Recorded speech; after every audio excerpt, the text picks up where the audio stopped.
What every new pregnant mom wants to know. Is it true that the use of epidural during labor could damage the spine and cause issues when we age?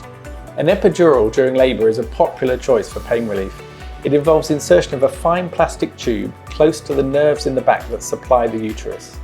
By injecting a combination of painkiller and anaesthetic, the nerve signals are blocked and pain relief is usually highly effective.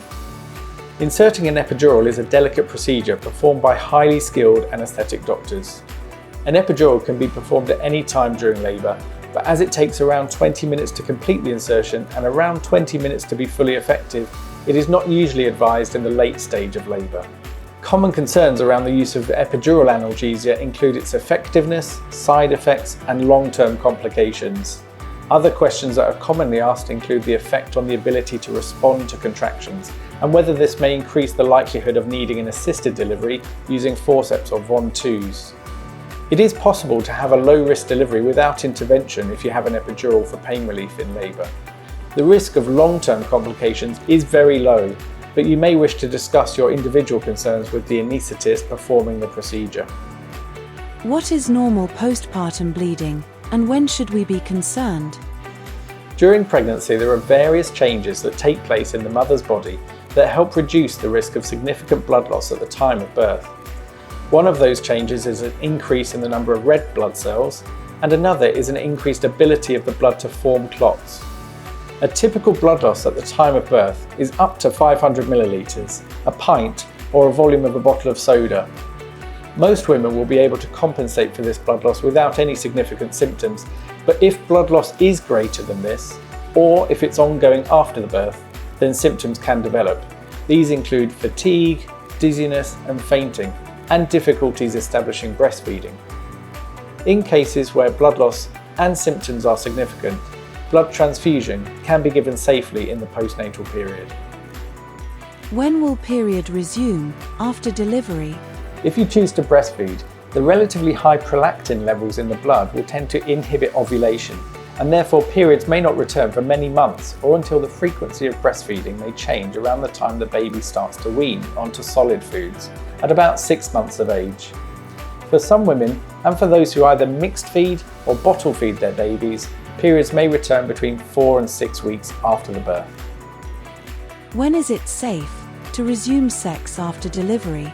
Every couple is different, and the decision on when to try intercourse following the birth has to be an individual choice.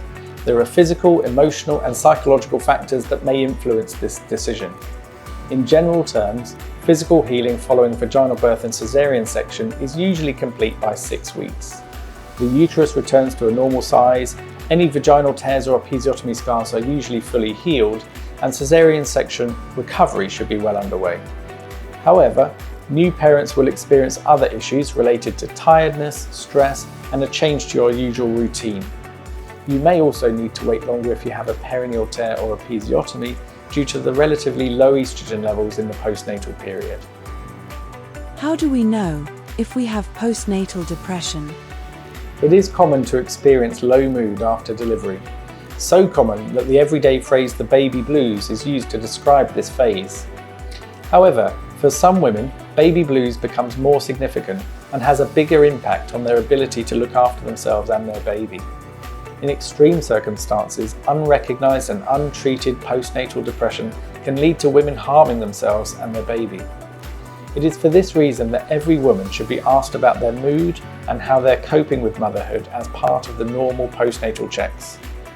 Having a solid support network, the ability to report and manage mood-related symptoms, and having access to professional help when needed can all help.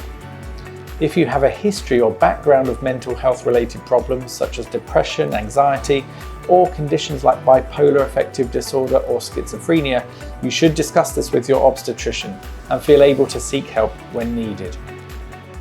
Is it normal to have abdominal pain after delivery? It is common to have uterine cramps after the delivery, and these are called after pains.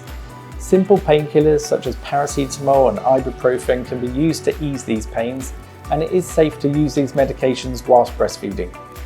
How long do the stitches take to heal? It takes 1 to 2 weeks for the stitches to heal, and these usually do not require removal as long as the healing process is not complicated by infection. It is advisable to keep the area clean by washing with plain warm water rather than soap or shower gel. You can use a towel to pat dry or a hairdryer on a low setting to help. Further individualised advice on perineal hygiene will be provided by your obstetrician and midwife. How can dads support mums throughout this journey? So all the husbands and partners out there and now new dads, congratulations, but the hard work starts now. So there'll be lots of support for your wife as a new mum as the baby needs a lot of assistance. It might be helping to burp the baby after a feed, give mum a break, take the baby out for a walk, maybe even some nappy changes every now and again. For dads, it's an exciting time, but it's also a big change. And if you do require further support or advice, you're not alone. Do reach out.